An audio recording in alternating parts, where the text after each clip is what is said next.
This story is about a guy named Doobie Cartwright. He wasn't very bright, but he would do about anything he wanted him to do. The sheriff got with him one afternoon and he told him, he said, "I'm gonna come get you tonight." And he said, "We need to go over to the cemetery." He said, "There's a guy running against me for re-election for sheriff this year, and he said I need a few extra votes." He said, "Make sure I win and go back in office."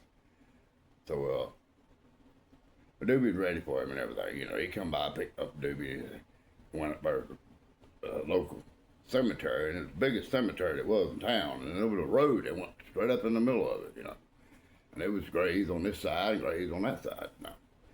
And the sheriff and Doobie got out, and the sheriff handed Doobie a bunch of mail-in ballots, you know, voter ballots, and he said, "You get some and I'll get some."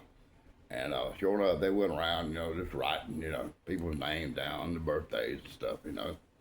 And after about 30 minutes, you know, the sheriff hollered at Doobie and, "Doobie, you know, come on, we got enough. Come on, let's go." He said, old Doobie went, "No, wait a minute now, Sheriff." He said, "I've been thinking about this, why I've been writing all this stuff down." He said, "It just ain't right. It just ain't right." And the sheriff said, "Well, Doobie, I got to do what I got to do. He said, "I want to stay sheriff." And Doobie said, "I understand all that, sheriff, and everything." He said, "But, it just ain't right. When it ain't right, it ain't right." He said, "People on this side of the cemetery have just as much right to vote as these people on this side of the cemetery."